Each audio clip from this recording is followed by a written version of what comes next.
Som-hi, doncs? Som-hi, Sí? doncs, va. Doncs bé, benvinguts, bon vespre. Avui estic molt contenta, estem molt contents d'acollir la Mita Casa Coberta. Us en faré 5 cèntims, però em sembla que la coneixeu tots sobradament. La Mita és doctora en Filologia Catalana, professora titular de la Universitat de Girona, especialista en narrativa i en literatura del segle XX, especialment modernisme. Són molt coneguts els seus estudis i treballs sobre Rossinyol, sobre Marian Vayreda, sobre Víctor Català, etc etc, perquè no acabaríem mai, eh? Si no vaig errada, dirigeixes la càtedra Joan Vinyoli de Poesia Contemporània de Santa Coloma de Farners.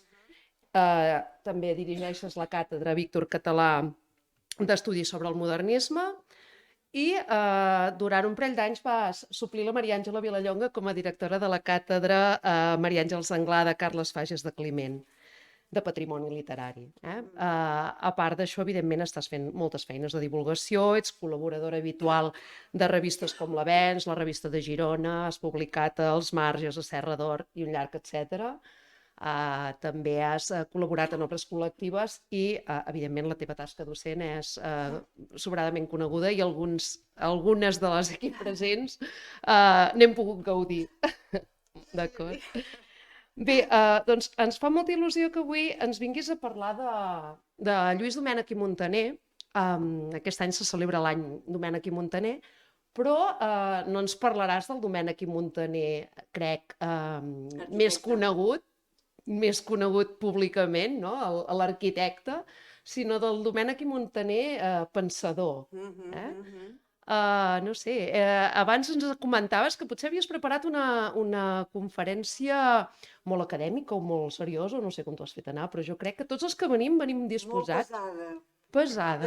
Segur que no serà veritat. Segur que no serà veritat. En tot cas, segur. Coneguent-te i sabent com encares sempre qualsevol repte i qualsevol xerrada que fas, doncs segur que aprendrem coses, moltes, i ho esperem amb delit. Abans de passar-li la paraula, però, us recordo que la setmana que ve no farem acte, tindrem ressaca de fires, o no, però d'aquí 15 dies, el 12 de maig, tindrem en Maurici Ferrer, dramaturg, traductor, productor teatral, que actualment està col·laborant amb la Funcional, viu a Figueres, i que ens farà una xerrada sobre Heiner Müller i el teatre postdramàtic, que segur que serà molt i molt interessant i que espero que vingui força gent també a veure'l. O sigui que, endavant, convidats esteu. Doncs molt bé, Mita, et cedim la paraula, que venim a escoltar-te a tu. Moltes gràcies. Tot i que no caldrà el micro, doncs...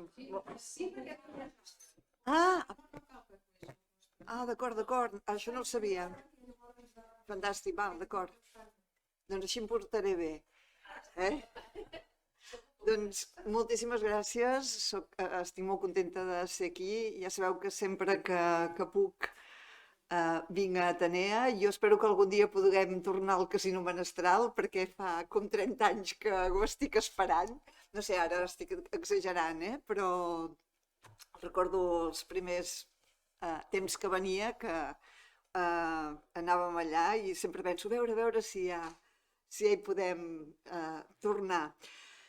Llavors, sí, a veure, per mi apropar-me a Lluís Domènech i Muntaner ha estat una aventura perquè, com molt bé has dit, jo m'he dedicat sobretot al modernisme des d'una perspectiva literària, per tant, Domènech i Muntaner, com sabeu, no és un escriptor, sinó que és fonamentalment un arquitecte, però em vaig trobar amb una cosa i ho explicaré.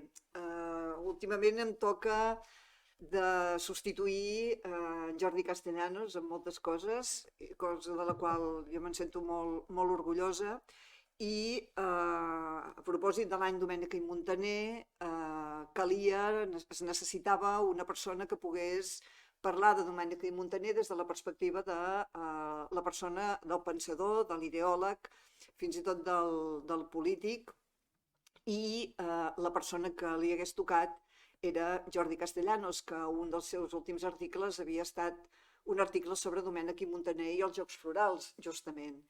que costa a vegades pensar que Domènech i Montaner doncs, ha pogut tenir alguna cosa a veure amb els Jocs Florals i efectivament sí que va tenir molt a veure amb els Jocs Florals de Barcelona, en els quals va participar com a jurat en dues ocasions, l'any 1881 i després l'any 1895, que són unes dates molt importants des del punt de vista de la biografia de Domènech i Montaner, perquè el 1881 doncs, és un moment cabdal des del punt de vista de la construcció del catalanisme, d'un determinat tipus de catalanisme, progressista, republicà, etc.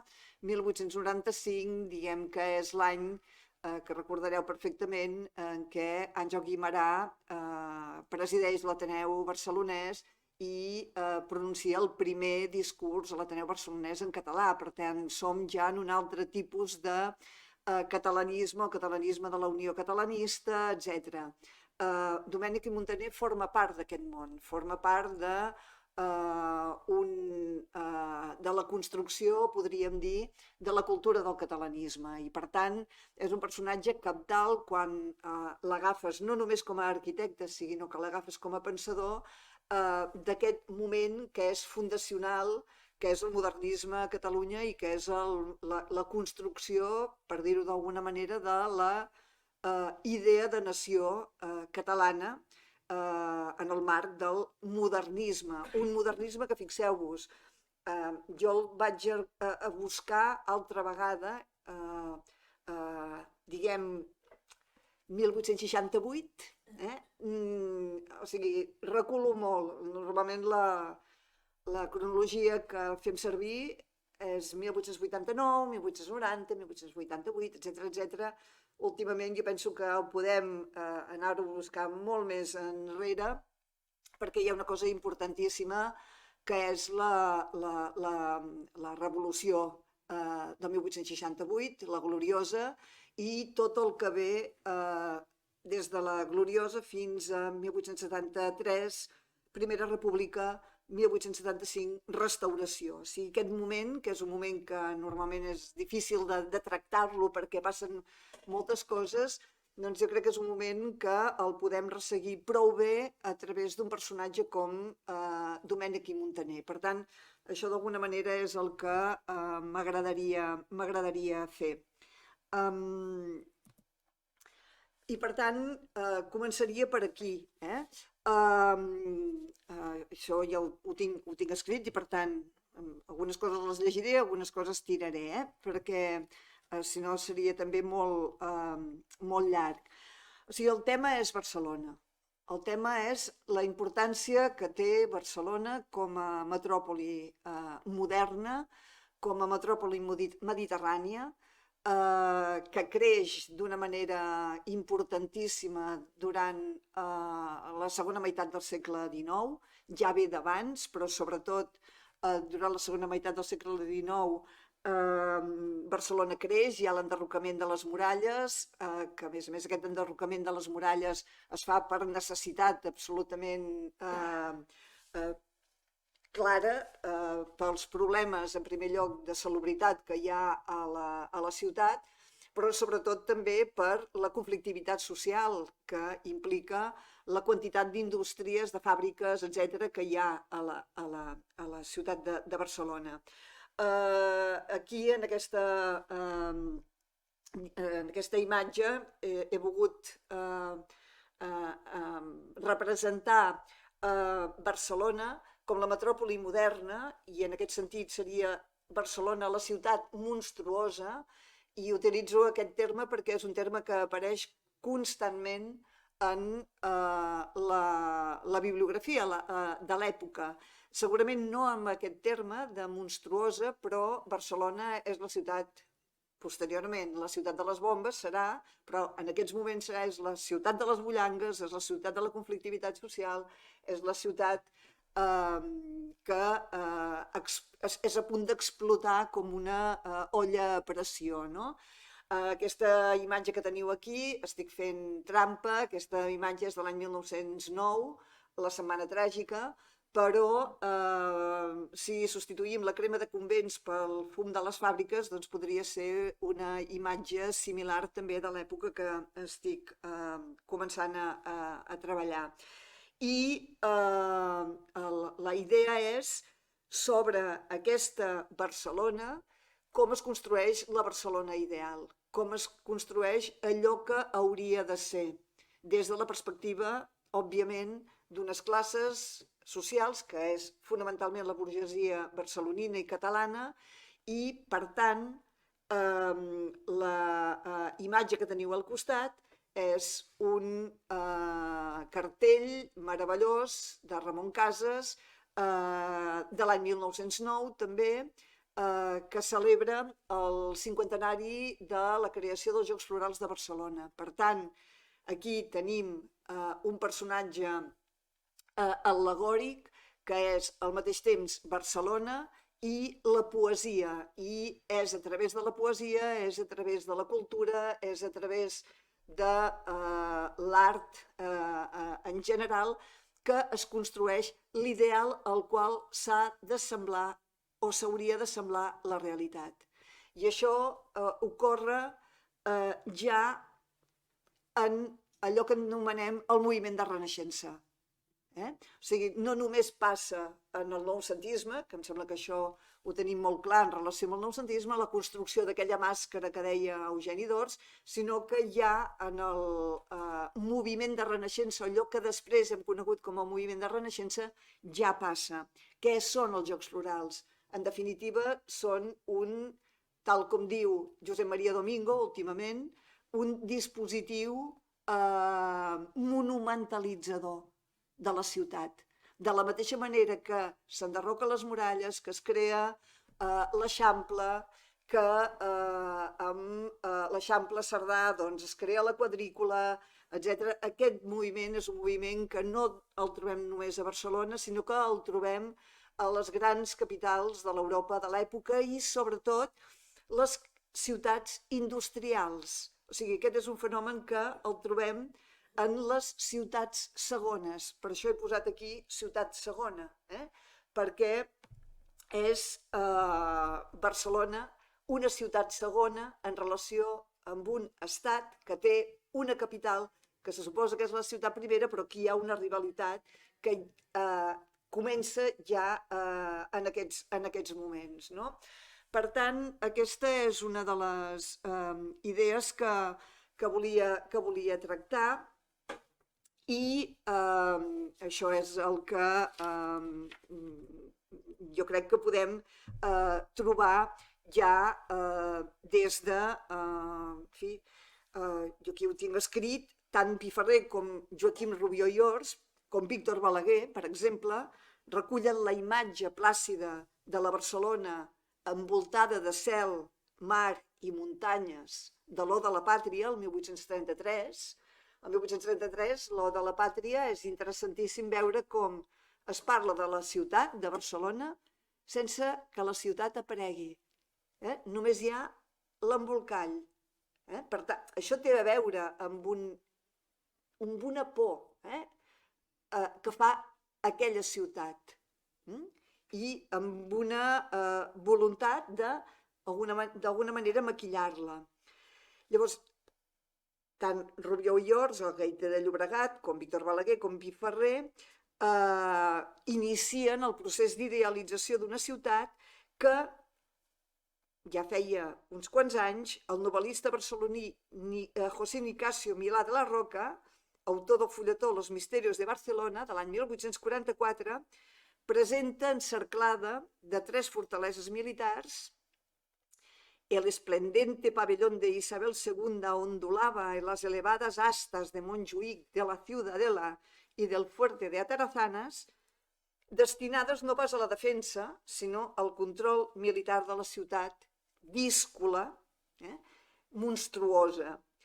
Malgrat les diferències que hi ha entre aquests escriptors, Piferrer, Rubió i Balaguer col·laboraran en la construcció a través de la poesia i especialment a través dels Jocs Florals, però també a través de les arts plàstiques i musicals, l'arquitectura, l'urbanisme, etc., de la màscara de la perfecció, que pel seu valor i poder simbòlic havia d'acabar emmotllant i, en darrer terme, substituint una cultura popular que en aquells moments s'expressava més que no pas en castellà, que era perfectament admès per les classes dirigents, en el tan menystingut català que ara es parla, és a dir, la llengua de les classes populars urbanes, la mà d'obra industrial susceptible d'alimentar cada vegada el cada vegada més potent moviment proletari internacional.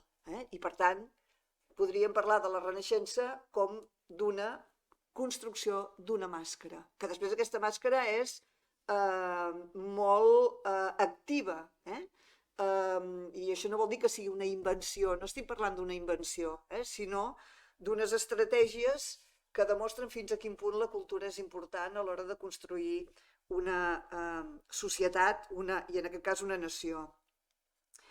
En el context d'aquest procés de monumentalització de la metròpoli moderna, on adquireix tot el sentit una figura intel·lectual i política com la de Lluís Domènech i Muntaner.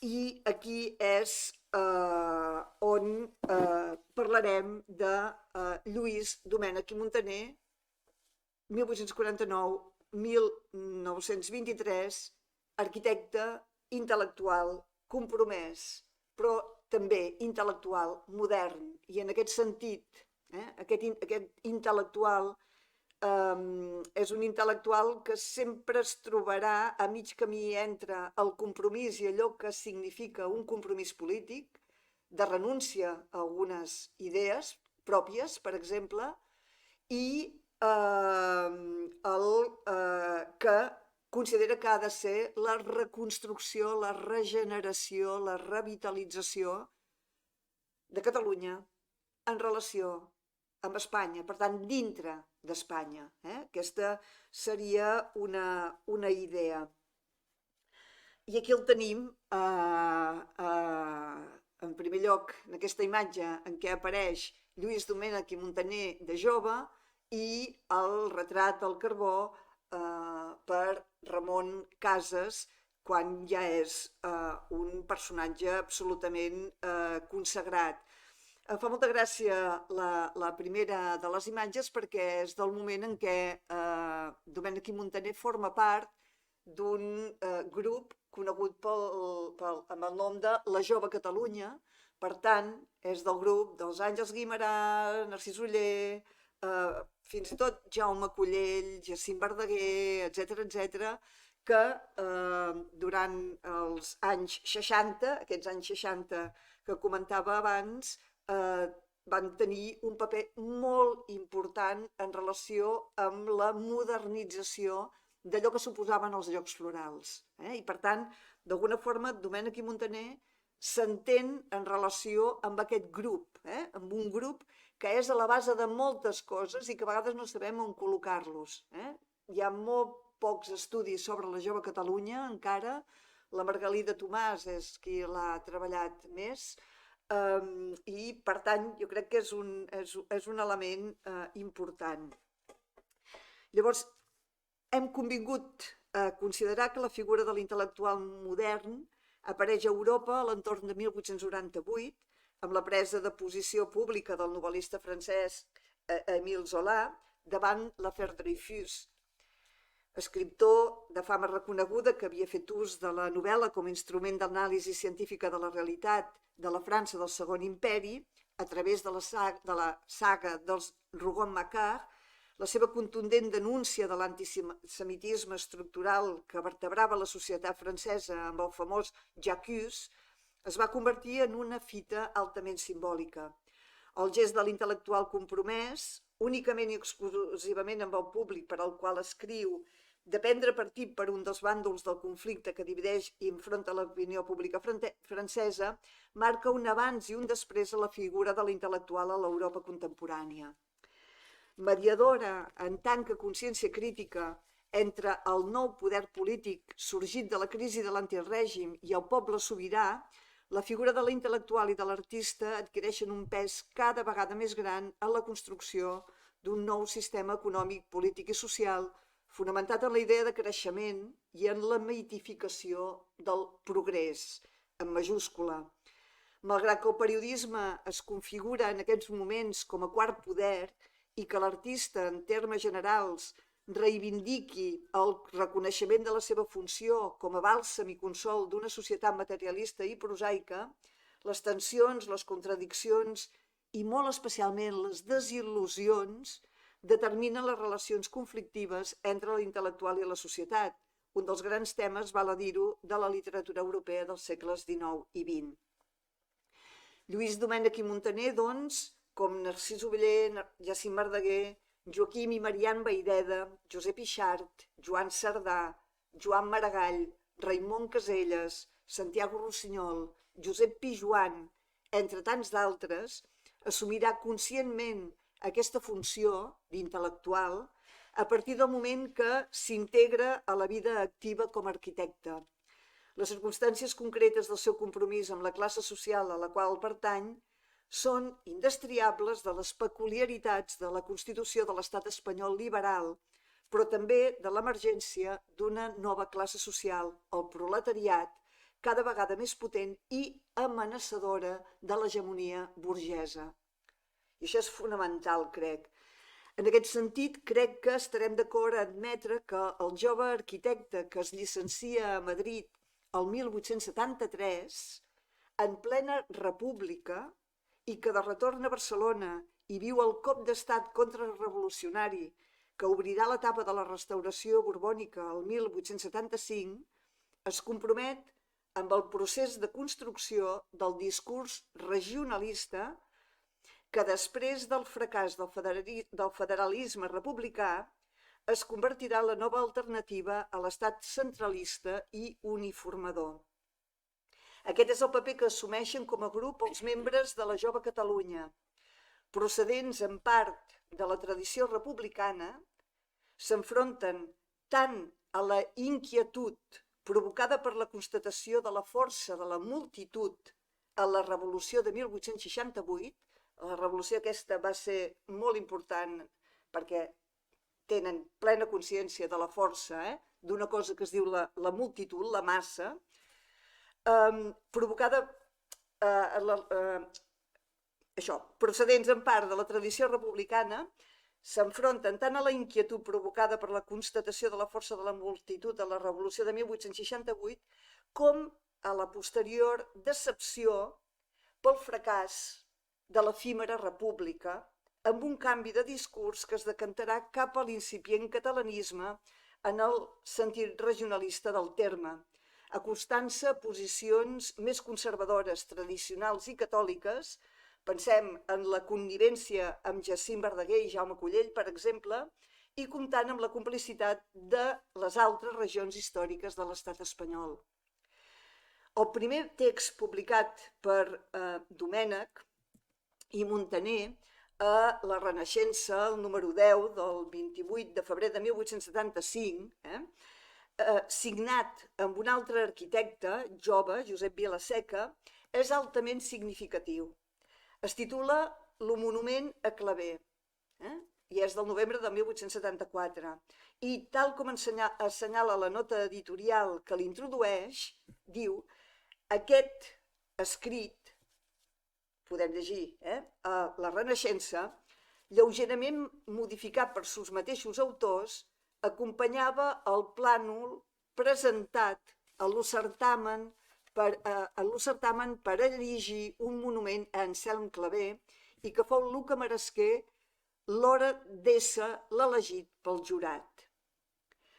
Els joves arquitectes Domènech i Vilaseca fonamenten el projecte de monument a Clavé en la continuïtat de la tradició republicana que representa Anselm Clavé en la nova estratègia regionalista, que passarà a partir d'aquests moments per l'assalt de la Jove Catalunya als Jocs Florals de Barcelona en un intent de fusionar el conegut lema claverià, progrés, virtut i amor, en el joc floralesc, pàtria, fe i amor. I diu així,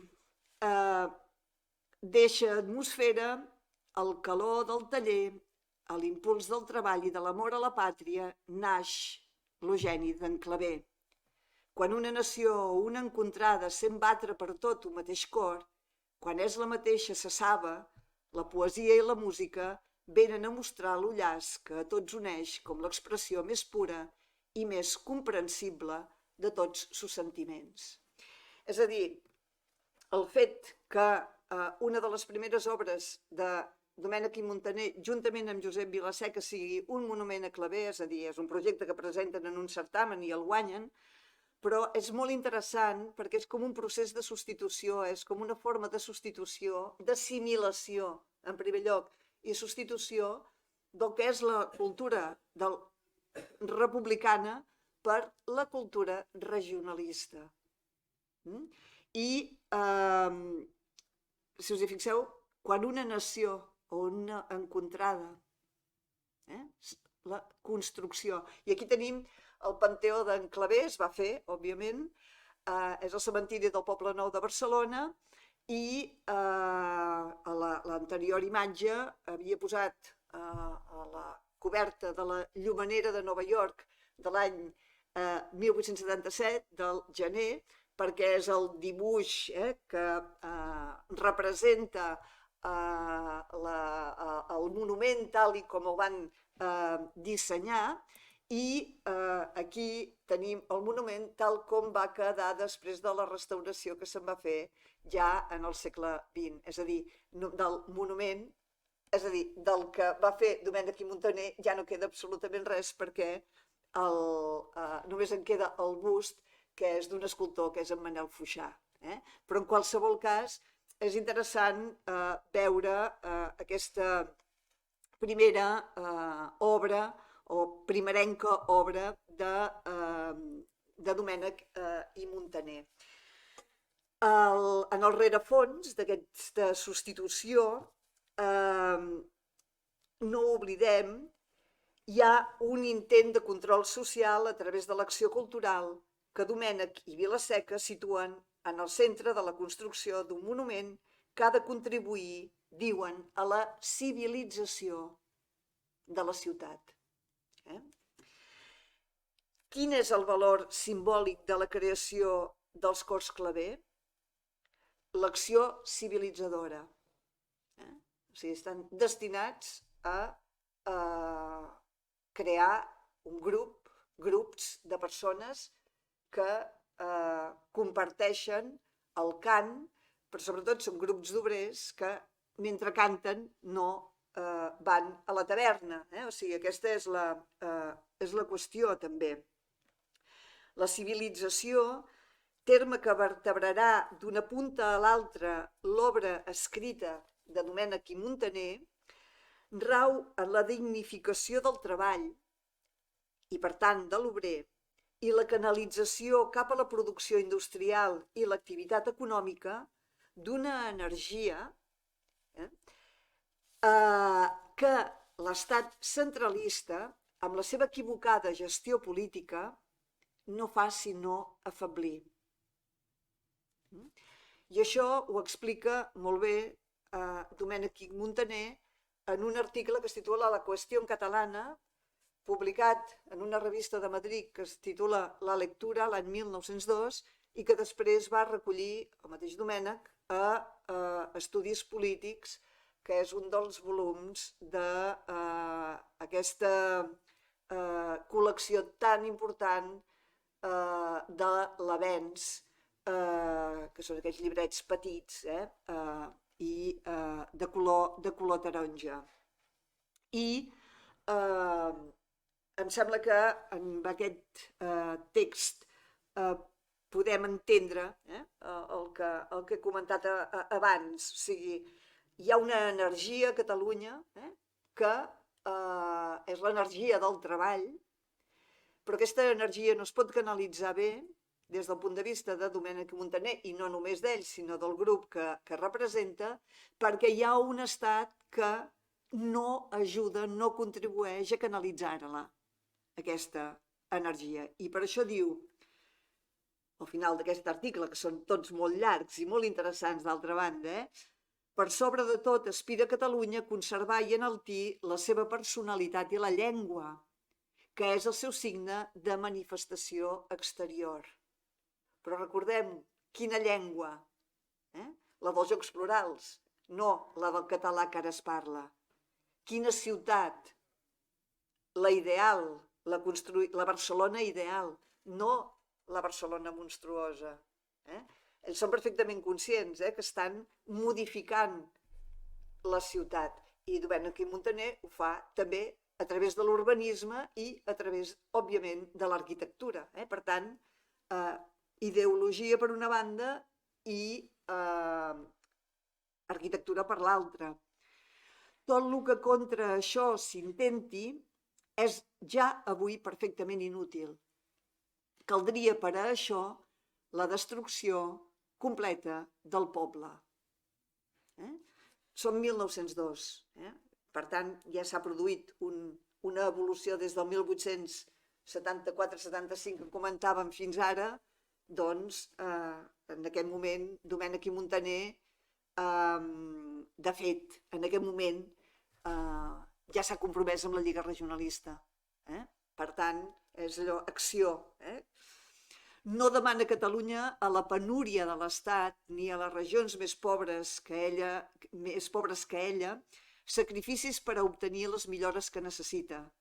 Ella pot per si mateixa procurar-se medis de vida i de progrés, sense faltar els seus devers amb l'hisenda comuna ni marmar-la, assegurant a l'Estat la part proporcional que li correspongui per la seva riquesa en els impostos generals.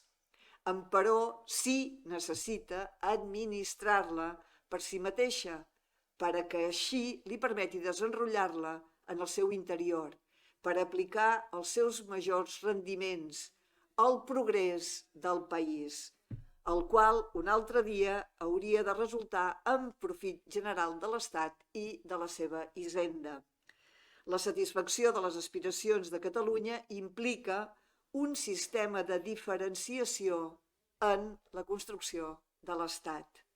Allò que no es va fer i degué fer-se des de sa formació, deixant l'unitat embastada i grans energies fora de l'acció general. És menester fer-ho avui. Per tant, ens trobem amb un Domènech i Montaner, que és arquitecte, que és director de l'Escola d'Arquitectura de Barcelona des de molt aviat, però que sobretot es caracteritza també per un activisme cultural i polític constant, des de la seva participació a l'associació, a la Societat de la Jove Catalunya, com deia abans, fins a la Unió Catalanista, n'és membre, és col·laborador de la revista i diari després La Renaixença, per tant, tot dintre d'aquest magma que és el catalanisme incipient i és un catalanisme no polític, però en qualsevol cas forma part d'aquest món. Serà un dels redactors de les Bases de Manresa de l'any 1892, serà, com ja he dit abans, membre del jurat dels Jocs Florals de Barcelona en uns moments clau, 1881-1895, dic clau perquè el 1881 aquí tenim encara la rèmora de Valentí Almirall. O sigui, Valentí Almirall, que forma part també de la Jove Catalunya, a partir d'un moment determinat crea el diari català i defensa un catalanisme, diguem-ne, de línia republicana, progressista, fins i tot podríem dir anticlerical, etc. I aquí hi haurà la separació. O sigui, aquí anem veient separacions.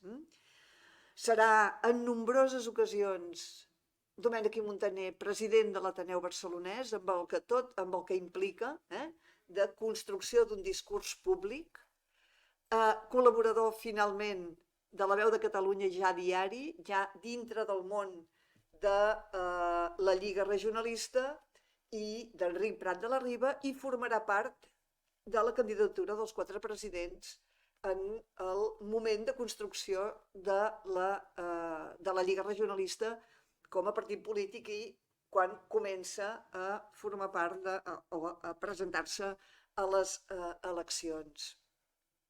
Per tant, tenim un personatge que va creixent i es va desenvolupant durant uns anys, 1874-1902, anem amb aquest... I aquí, esclar, fixeu-vos, de la mateixa manera que els Jocs Florals monumentalitzen amb la poesia la ciutat, i quan dic la ciutat vull dir Barcelona, però també vull dir Catalunya, és la construcció d'una idea de país, al mateix temps la ciutat, concretament la de Barcelona, però després d'altres també, Domènec i Montaner treballarà molt a Reus, per exemple, i en d'altres ciutats, però fonamentalment Barcelona, clar, fixeu-vos, el 1878 parla ja de la construcció d'una arquitectura nacional. Per tant, en el moment en què s'està monumentalitzant, quines han de ser les bases d'aquesta arquitectura? La construcció de la ciutat. I diu així, tot això és al darrere, després com es reflecteix en l'arquitectura. El monument arquitectònic, tant com la que més de les creacions humanes, necessita l'energia d'una idea productora, un medi moral en què viure i, en darrer lloc, un medi físic de què formar-se i un instrument més o menys perfet de la idea, un artista acomodant a aquella i a los medis moral i físic la forma arquitectònica. Per tant, la idea, hi ha una idea, l'ideal, i l'artista el que ha de fer és acomodar-la a la forma, i la forma crea realitat. O sigui, la idea fonamental és aquesta, no? Com la forma crea realitat. Per tant, no estem parlant de realisme, sinó al contrari, d'antirealisme, des d'un punt de vista de la literatura, però des del punt de vista de l'arquitectura igualment. Sempre que una idea organitzadora domina un poble, sempre que esclata una nova civilització, apareix una nova època artística. Per què no complir francament nostra missió? Per què no preparar, ja que no puguem formar-la, una nova arquitectura? Com ha de ser? Inspirem-nos en les tradicions pàtries. En bona hora, més que aquestes no nos serveixin per a faltar a los coneixements que tenim o podem adquirir. Per tant, tradició per una banda, modernitat per l'altra. O, per dir-ho d'alguna manera, modernisme de bona mena, que és el que feia Marián Vayreda amb la seva literatura. O sigui, modernisme de bona mena. Per tant, però sobretot les tradicions pàtries. Per això, Domènec i Montaner serà un dels principals recuperadors del romànic. I el romànic com a forma d'art català, pròpiament. En una paraula, venerem i estudiem, assíduament lo passat, que és el que fan els Jocs Florals, d'altra banda. Busquem amb ferma convicció el que avui devem fer i tinguem fe i valor per dur-ho a cap.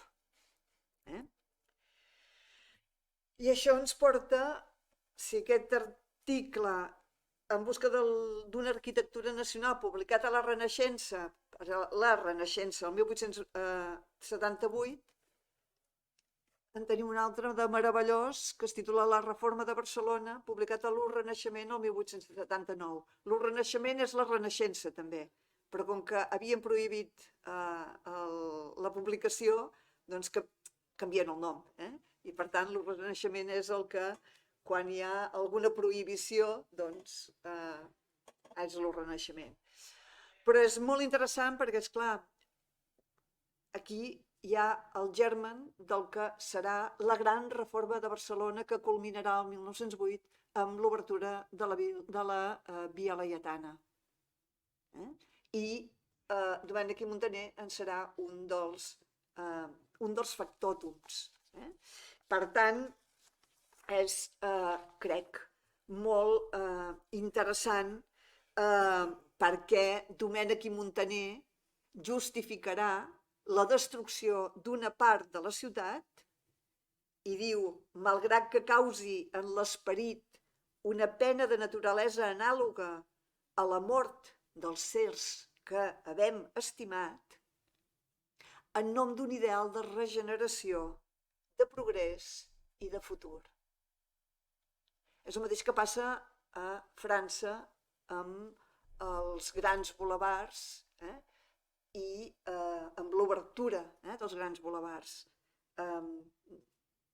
Barcelona necessita també, no només l'Eixample per dalt, sinó Ciutat Vella necessita allò que després se n'haurà dit l'esponjament, i que encara se'n diu, i que aquí comença.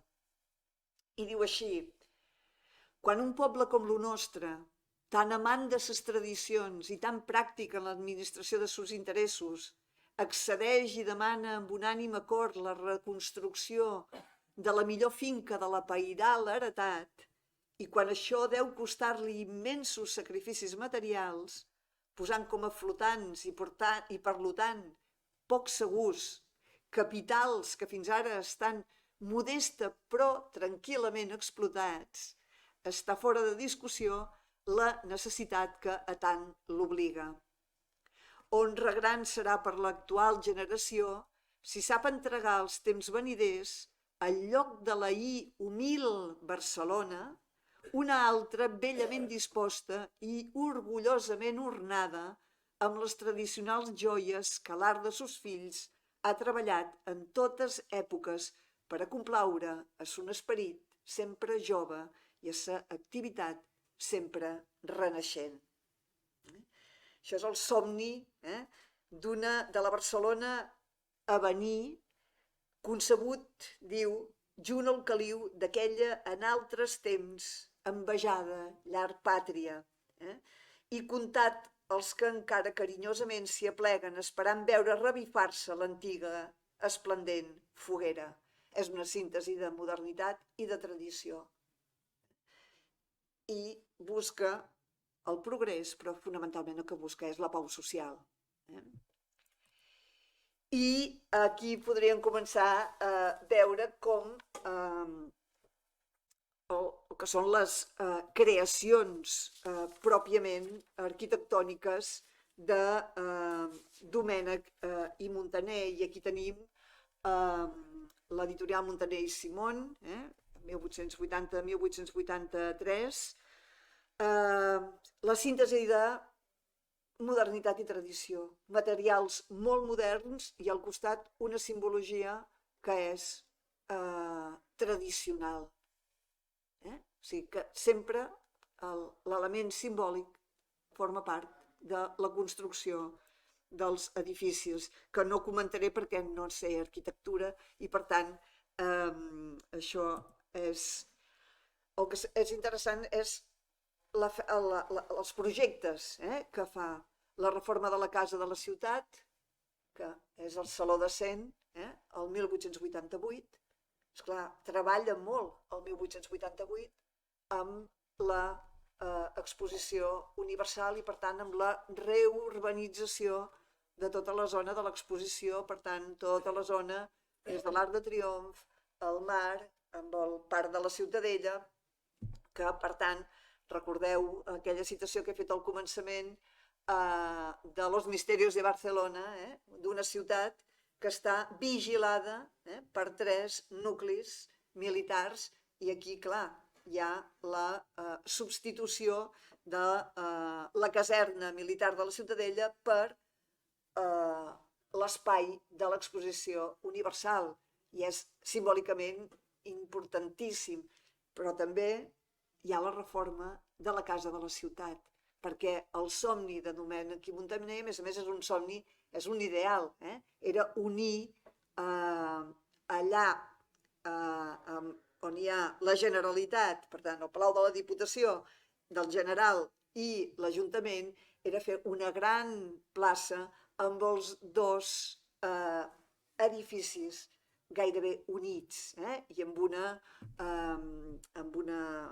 estàtua al mig. Vull dir que qui ell tenia, no li va sortir, el projecte va fer coses petites, però ell té un ideal de ciutat, i és aquell centre el que ell pensa com a el centre de la Barcelona ideal, capital de la Catalunya ideal també.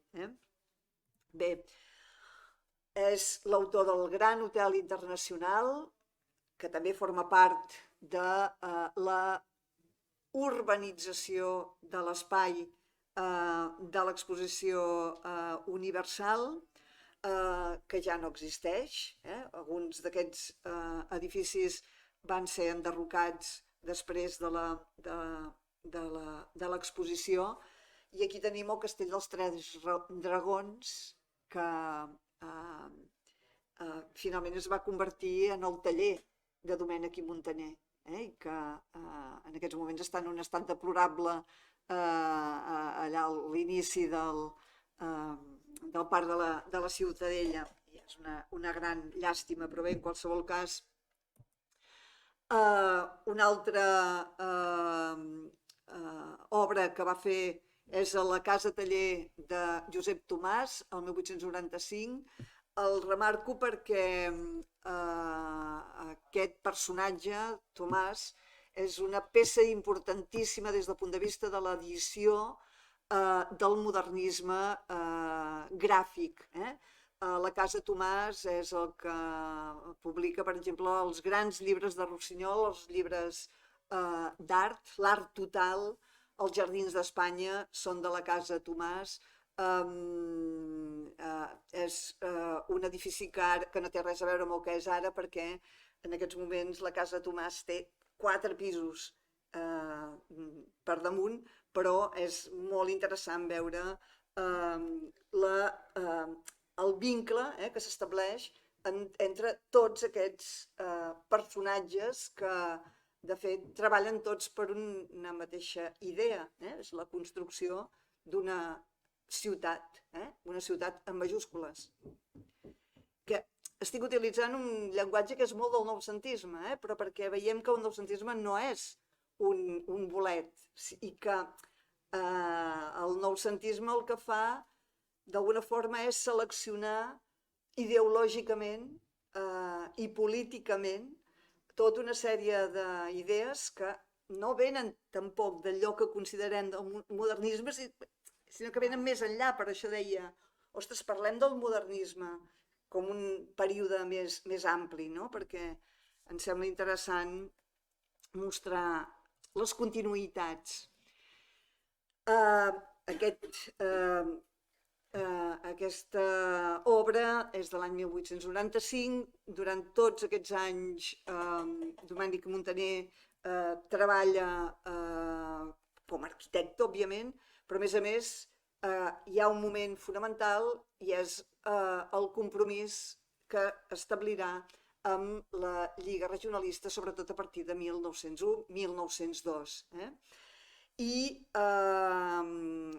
el per què ho fa, que a més vol dir sortir del món de la Unió Catalanista i passar al possibilisme d'un partit polític, com és la Lliga Regionalista, per tant, el compromís de l'intel·lectual modern a un partit polític, i això vol dir com Maragall, com Raimon Casellas, que si fan aquest pas cap al compromís polític hi ha també un sacrifici personal i fonamentalment un sacrifici de les seves idees i sobretot de la seva tasca com a artista, i ho explica moltes vegades Domènech i Montaner a través dels múltiples articles que publica a la premsa, perquè és un personatge que constantment té una presència pública. I en aquest cas,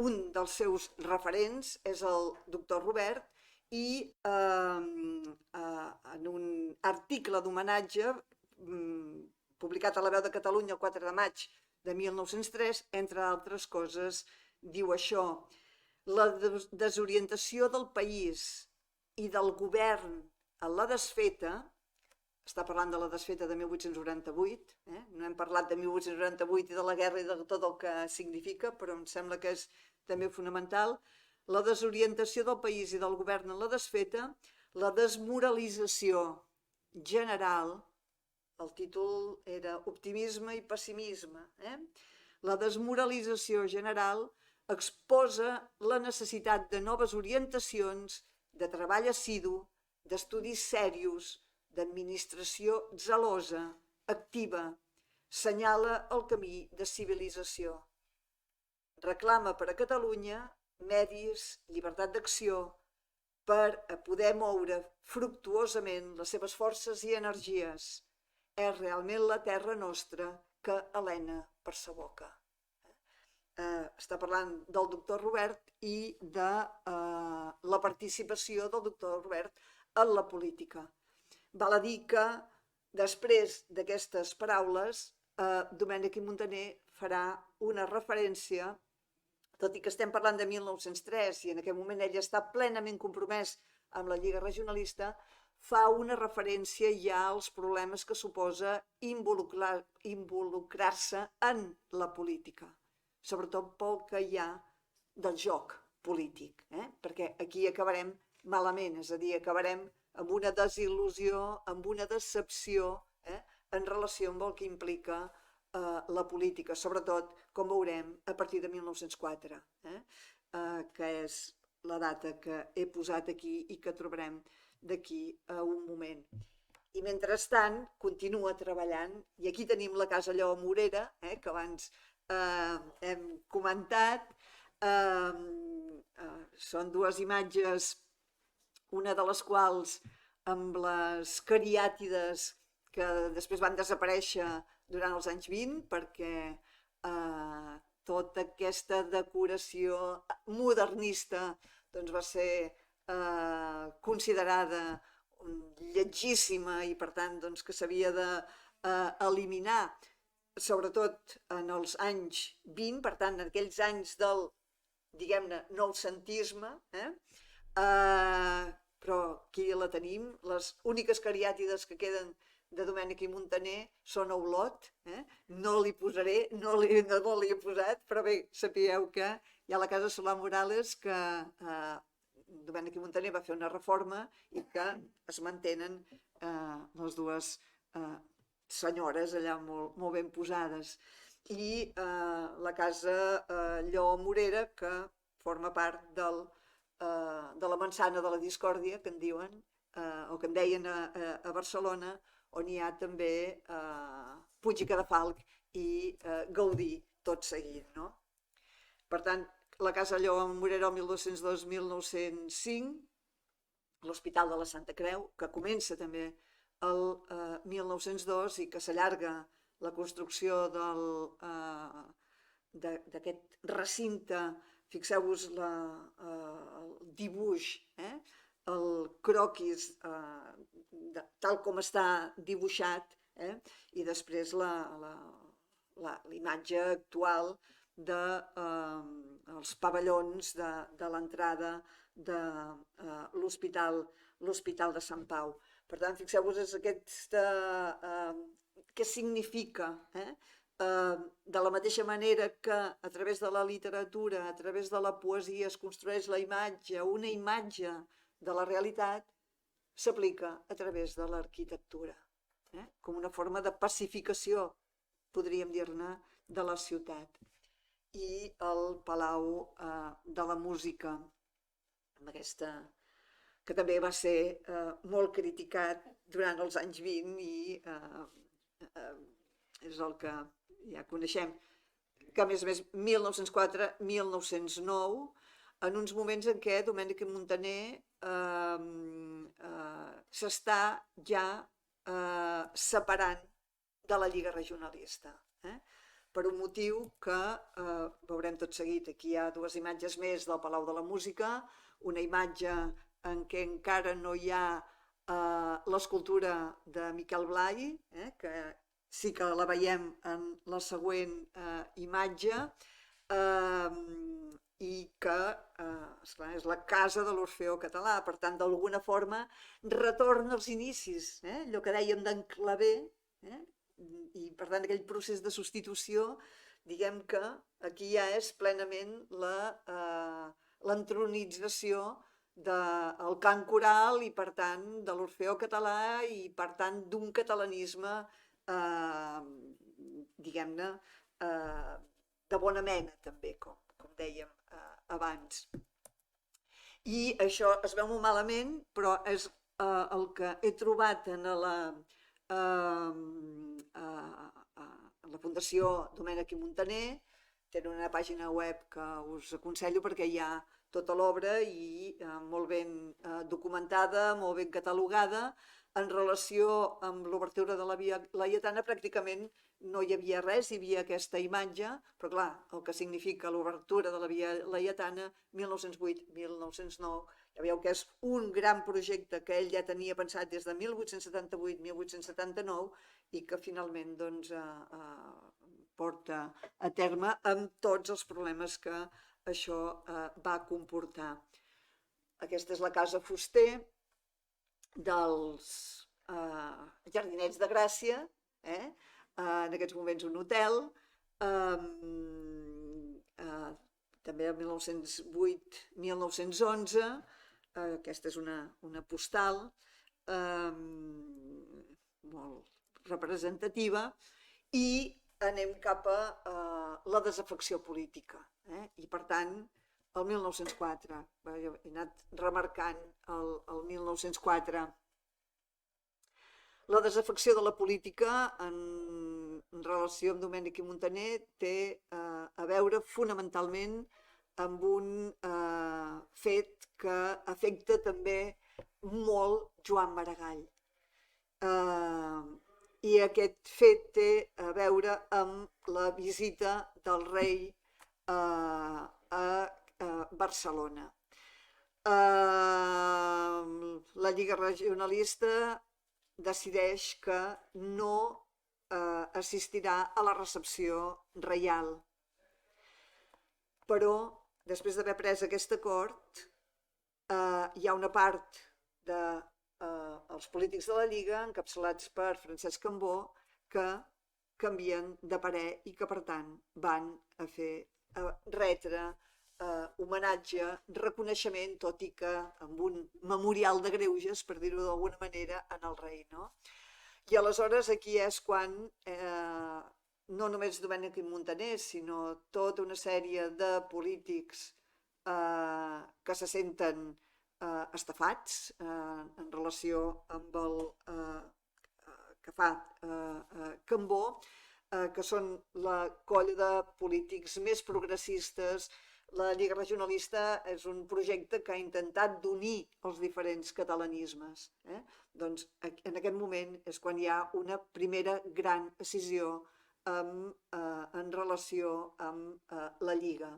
I, per tant, tota aquesta colla d'intel·lectuals, polítics, més progressistes, entre els quals hi ha, per exemple, Ildefons Sunyol, que ara veurem, crearan, si hi ha la veu de Catalunya com a portaveu de la Lliga Regionalista, i és on Domènec i Montaner ha col·laborat durant aquests anys, ara aquesta colla de dissidents crearan El Poble Català, que és una publicació, una revista que apareix l'any 1904, que es mantindrà com a revista fins al 1906, i a partir de 1906, coincidint amb la verbalització que es fa del noucentisme a través dels intel·lectuals que coneixem pròpiament com a noucentistes, Josep Carner, Guerau de Liós, Jaume Bofill i Mates i sobretot Eugeni d'Ors, a partir d'aquest moment, doncs, el poble català també serà un diari. I per tant, el catalanisme més progressista i el catalanisme més conservador tindran dues plataformes que constantment s'aniran debatent o polemitzant entre ells. Per tant, Domènec i Muntaner serà un dels factòtums del poble català. Ara bé, ell ja no serà o no participarà més en la política, en la gestió política. És a dir, serà, però des de l'activisme, altra vegada cultural, i durant aquests anys presidirà o serà de la Junta de l'Ateneu Barcelonès, farà molta feina d'aquest tipus, però en tot cas la política la deixarà de banda. Ell, que era molt amic d'Enric Prat de la Riba i que ja l'adverteix del funcionament d'uns determinats elements de dintre de la Lliga, sobretot la facció Cambó, doncs es retira, per dir-ho d'alguna manera. És molt similar al que li passa a Domènec i Muntaner al que li passa a Joan Maragall. Joan Maragall, en un moment determinat, també es compromet amb la Lliga. Això vol dir passar del jo, del creador, del poeta, al nosaltres, de la construcció d'un país.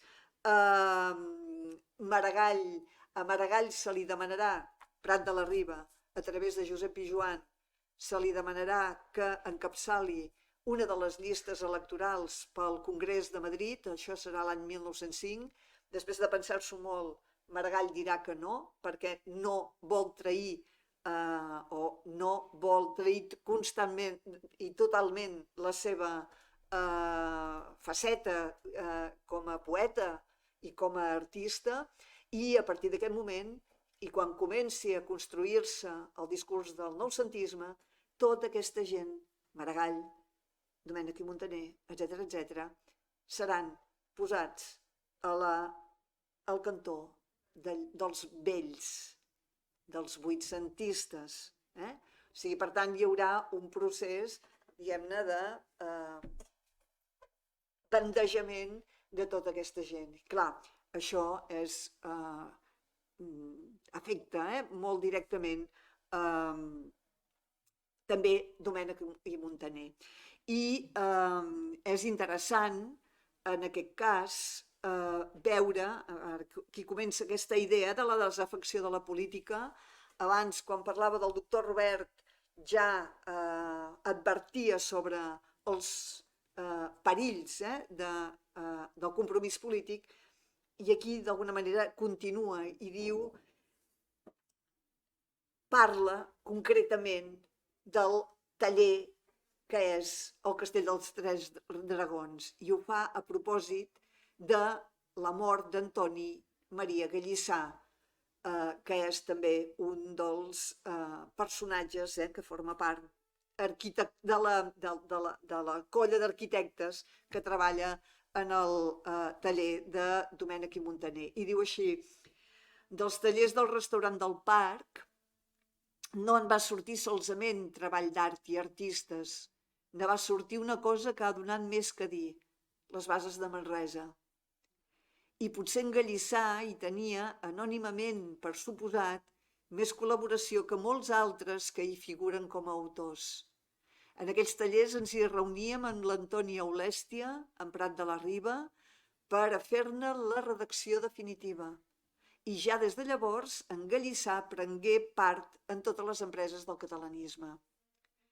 És interessant veure com Domènec i Muntaner, quan parla en els articles que dedica normalment a companys que moren, per tant, en la literatura de les necrologies, de fet, parla molt d'ell, i en aquest sentit em sembla que és interessant veure-ho.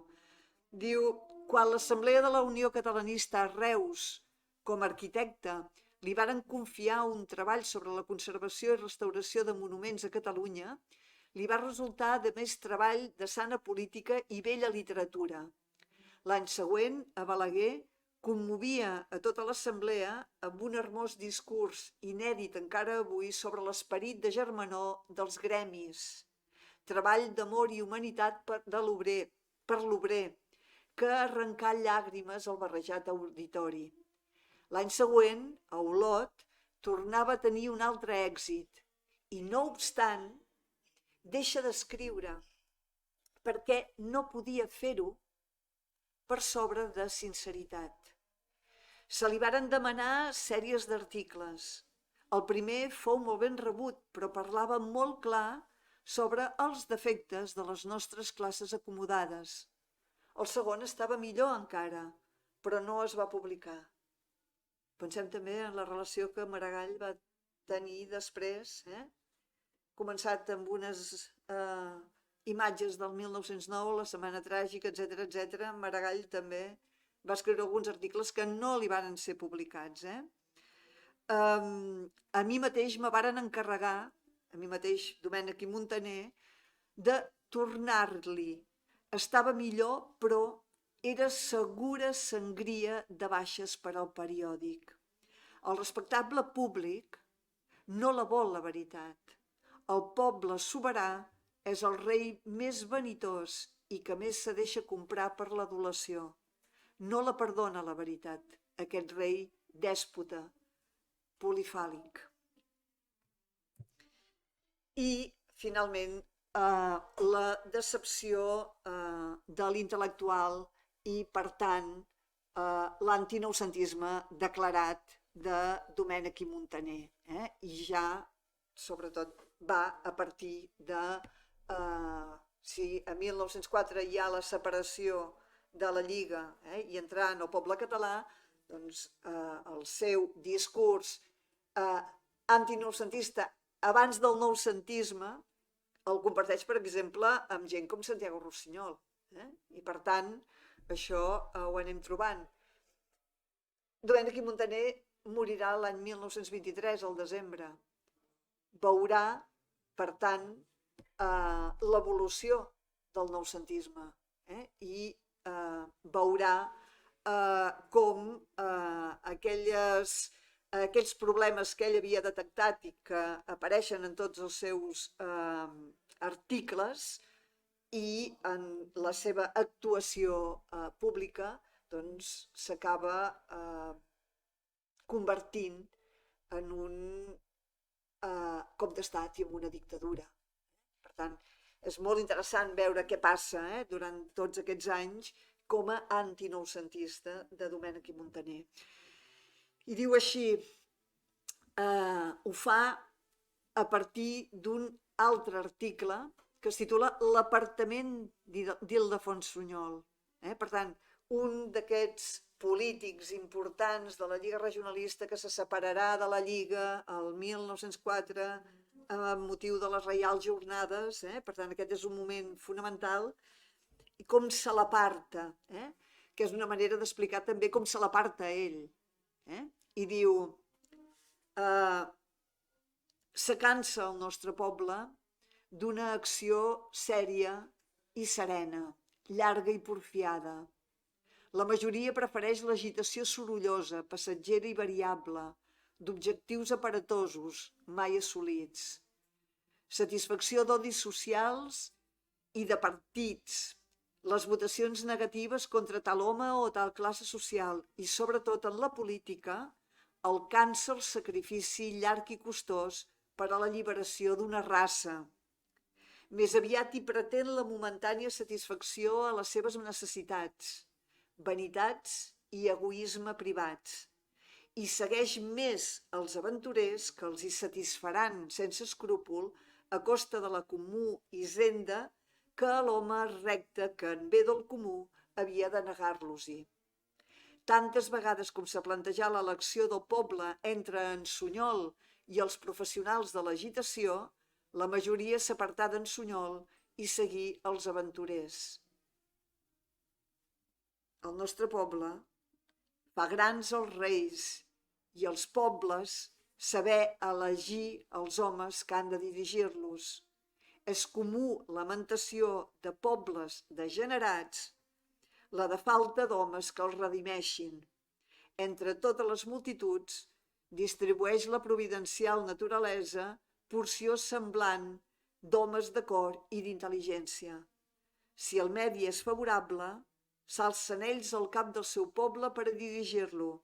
Si el medi és viciós, moren ells desconeguts o ofegats en la massa viciada i s'alcen en el seu lloc els aventurers que governen la multitud pels seus vicis preferits.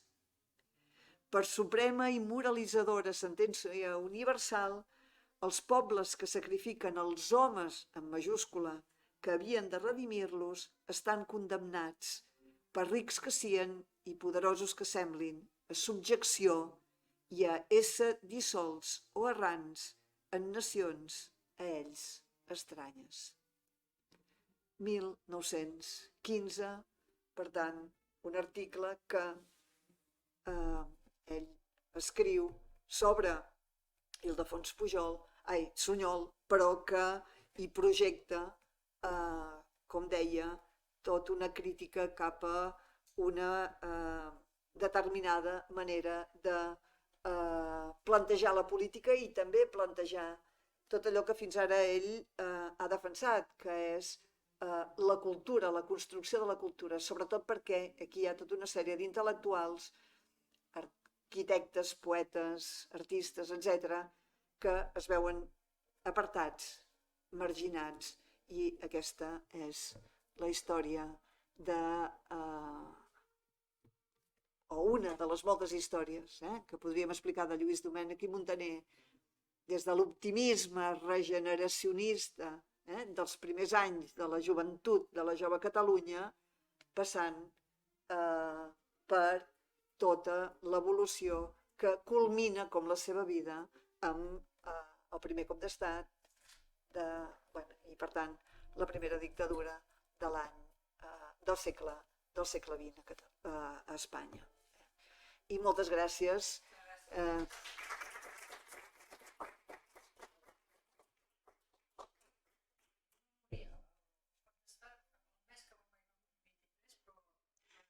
Sí, va morir al desembre.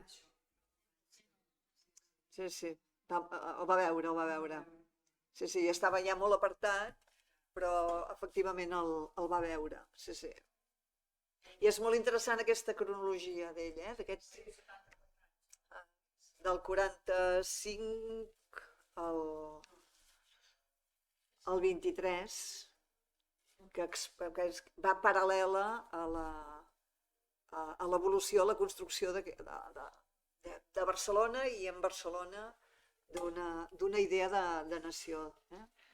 Sí, és molt interessant veure des de la seva trajectòria, no? I aquesta solució, que no hi ha solució de continuïtat, no? Entre el que dius dels anys 60, 50, 60... No, el modernisme no és un bolet o no apareix trencant en tot. No, igual que el noucentisme no és... Ui, el noucentisme és... No, el noucentisme ve d'aquí mateix, no? Exacte. I veure així... Jo diria que els modernistes ja eren noucentistes, també. Sí. Més que pas al revés. Sí. Contramodernistes, però els modernistes, tot allò que els noucentistes van pensar que havien inventat ells i que ells eren... No, ja venia dels altres. El que passa que, esclar, ells seleccionen i el procediment és molt interessant. Vull dir, el que fa l'Eugeni d'Ors, que és el més gran modernista des del meu punt de vista... Perquè construeix... Sí, comencen a escriure en carrer com l'Eugeni d'Ors dins el modernisme. Exactament, sí. I clar, i aquí no... Tenen més eines per construir aquesta realitat, no? Sí. Però la van construir culturalment, arquitectura, pintura, literatura, teatre... Tot. La idea de l'art total... Exactament. Era la construcció... Sí, és la construcció d'un país, és a dir, és la construcció de la idea d'un país. I a partir d'aquí la idea és, bé, la realitat ja s'hi acabarà costant, no? Sí que no va agradar, em sembla que va ser Josep Pla que va Sí. inundar de Mona de Pasqua al Palau. Sí. Que era com una Mona de Pasqua. Sí, no només això, que si haguessin pogut l'haguessin tirat a terra.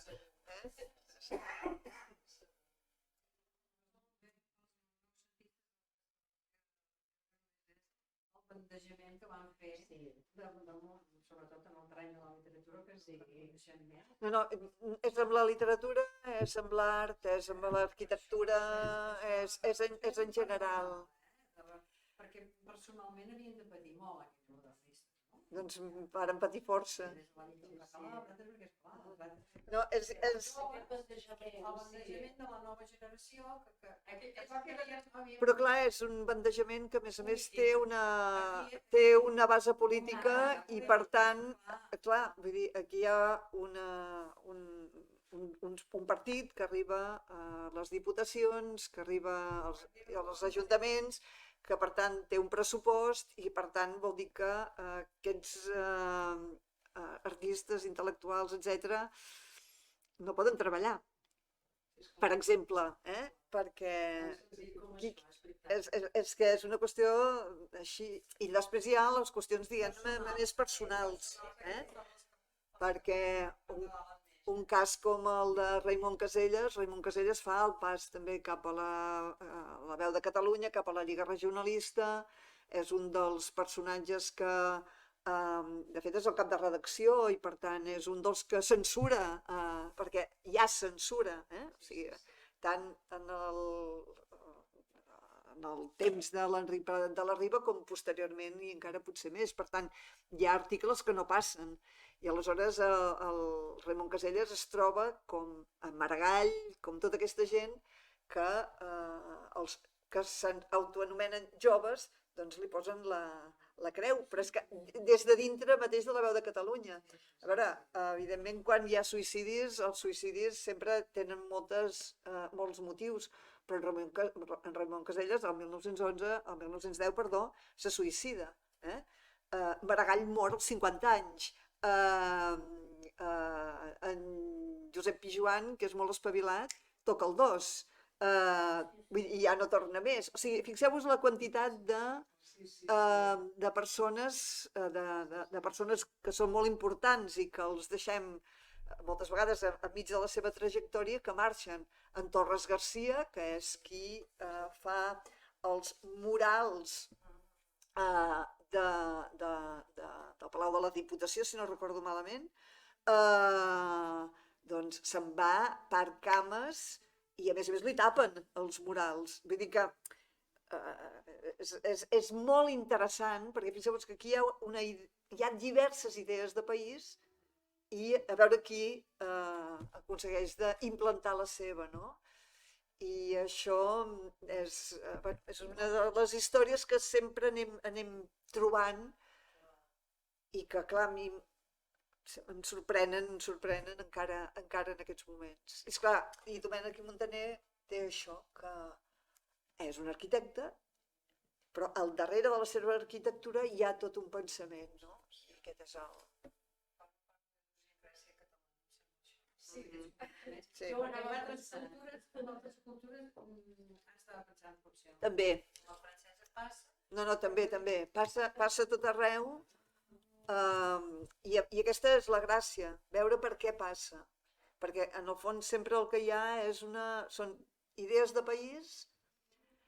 En aquest cas és una nació que no té estat, però quan hi ha estats, clar, pensem en l'època, és l'època de la crisi dels imperis, per exemple. I clar, aquí tenim tot el segle XX com amb mostres claríssimes, però si això, en comptes de parlar de Barcelona-Madrid, per dir-ho d'alguna manera, en relació amb allò de les ciutats segones i la cosa del modernisme, ho situem a d'altres països d'Europa, clar, vull dir, Noruega es crea com a nació en aquests moments, hi ha el cas d'Irlanda, tota la zona dels Balcans, és que és això, i passa a tot arreu. El que passa que potser no ho coneixem prou. Però jo ho veia més, per exemple, moviments com plantejaments ideològics diferents, per ser precisament diferents generacions, i això, plantejaments ideològics diferents, i aquí pot haver l'enfrontament, no? Però com no hi ha al darrere aquella creació de la ciutat, creació de la nació, perquè allò ja està creat. Ja no hi ha aquest, No només- a Catalunya. Exacte, no només està creat, sinó que el poder que té una capital com París i, per tant, l'estat francès Això és intocable. és un poder molt més gran, i això I els ho han... intel·lectuals es barallaran per això, per motius ideològics, per diferents pensaments generacionals, però no hi ha la voluntat d'una creació d'una nació, com aquí hi havia, no? Com has explicat molt bé, la voluntat de la creació de la ciutat, que hi havia aquests, després els modernistes, després els noucentistes. I això és el que veig que potser aquí ha creat més diguéssim, controvèrsies entre noucentistes i els anteriors. Molt bé. Molt bé, doncs moltes gràcies i bones fires. Gràcies. Ara li dedico tot. Bueno, Ja es veurà. No ens queixarem, si plou, no. Mira, no ha plogut fa 3